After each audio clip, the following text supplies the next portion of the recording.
מזה שנים, מרחביו העצומים של פיקוד הדרום מיותמים מכל נוכחות של יחידה מיוחדת היהודית לגזרה.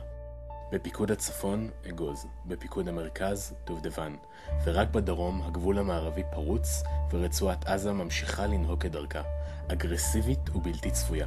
באוגוסט אשתקד המצב השתנה והוקמה יחידת רימון, יחידה מיוחדת היהודית למרחב.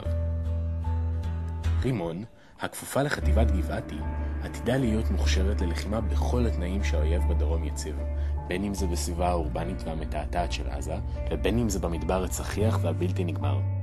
היחידה הוקמה כחלק מלקחי המבצע עופרת יצוקה, ומשימתה היא לסכל פעילות חבלנית עוינת בדרום. כשנה מהקמתה, הצטרפנו לאימון ירי במיקרו תבור של הצוות הראשון וההיסטורי, צוות י'.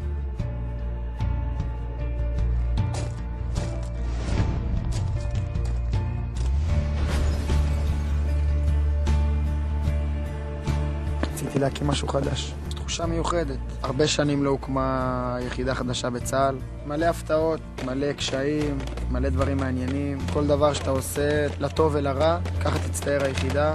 אני הגעתי מיחידה מיוחדת, יחידת קומנדו.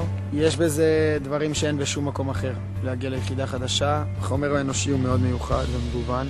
אתיופים, דרוזים, חרדים, דרום אמריקאים, חיילים בודדים, ילדים של רופאים והכל. גיוון מיוחד שגורם להם להיות מאוד מלוכדים. כל מסורת שאנחנו מתחילים, זה דברים שנמשכים וישארו לדורות הבאים.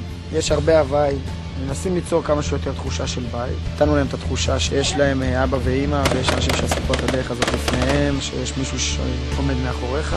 תרגישו שהם משהו מיוחד.